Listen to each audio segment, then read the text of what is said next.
My name is Tara Magner. It's a great honor for me to speak to you this morning because I'm married to Scott Hibbard, who is a fourth-generation Fountain Street member. The Hibbards and the Williams before them have been coming here for decades. And Scott and I were married here in the year 2000. I also want to give a special thanks to our dear friend John Hunting for helping choose the music today.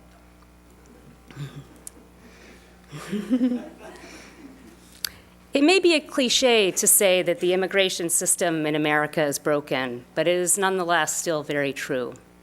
The current system is dysfunctional. It does not serve families, our communities, nor the nation's economy. How did it come to be this way? In part because America has always held conflicting views on immigration. We've already seen that in this morning's readings. America is a nation that holds tight to its founding myths. One of those is that the United States is a melting pot, settled by pilgrims who fled religious persecution in Europe and later populated by immigrants who built our cities and railroads on their broad shoulders. There is some truth to this myth, of course, but the reality is much more complicated. For example, the first enslaved Africans did not emigrate by choice. They were first brought to land that later became South Carolina in 1526. Nearly 350 years later, African Americans were finally granted U.S. citizenship in 1868. Our founding fathers, moreover, held complicated views on immigration. Benjamin Franklin denigrated the idea of mass migration in 1751. He worried that immigrants would, and I quote, "swarm into our settlements and herd together and establish their language and manners to the exclusion of ours." He continued, speaking of the Germans, mind you, whom he believed, quote, "would never adopt our language or customs any more than they can acquire our complexion." President John Adams signed the Alien and Sedition Acts of 1798, which allowed the deportation of immigrants who were deemed to be dangerous to the nation.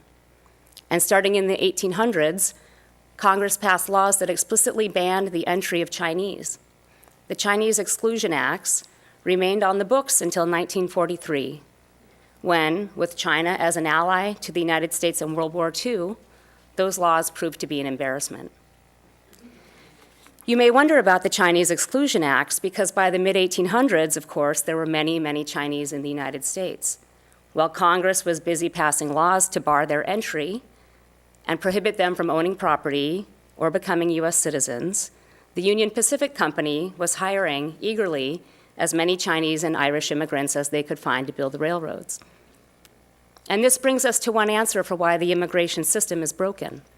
America has always held out two signs to those who wish to emigrate to our shores: no trespassing, and right next to that, help wanted.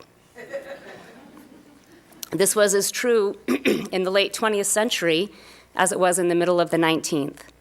The United States passed a draconian law in 1996 to limit foreign nationals from entering our nation unlawfully, but successive administrations, Democratic and Republican, did little to punish employers who hired those without proper documentation.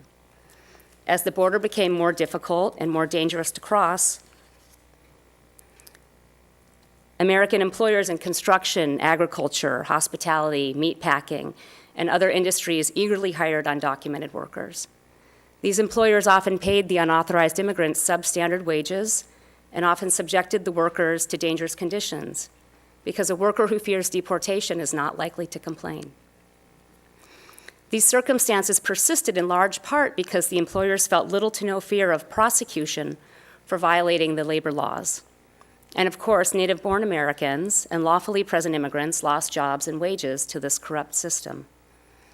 Under our current immigration laws, only 5,000 visas are reserved for low-wage immigrant workers each year, and yet approximately 1/2 million immigrants found ways to enter the United States without permission each year in the early 2000s.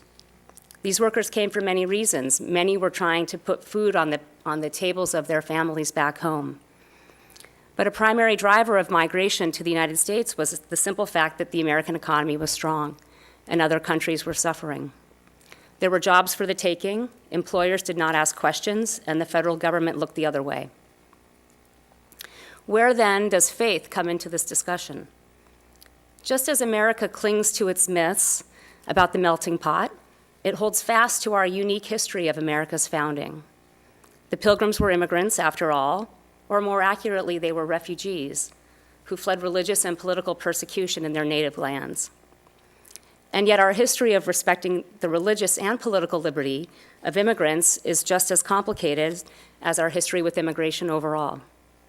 Often these issues of religion, politics, and immigration are intertwined.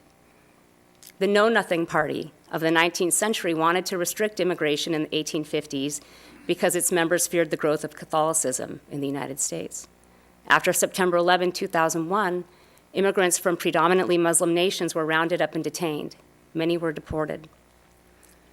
And along with the rise of so-called Islamophobia, based as it is on an abhorrent premise, we see acts of violence rooted in pure ignorance, such as the massacre at a Sikh temple in Wisconsin 1 year ago, where the shooter believed the Sikhs he shot, who were actually members of a religious tradition closely related to Hinduism, were Muslim.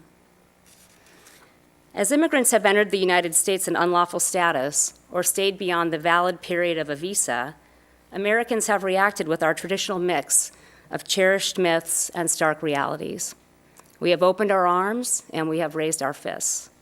We have expressed genuine humanitarian concern for the new arrivals, and we have coiled with fear as our communities change around us.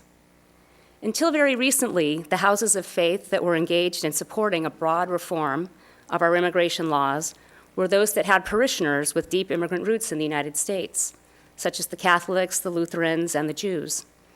We also enjoyed passionate activism from Asian Americans representing many houses of faith, Hindu, Muslim, Christian, who were seeking additional employment and family-based visas so that they and their families could live together lawfully in the United States.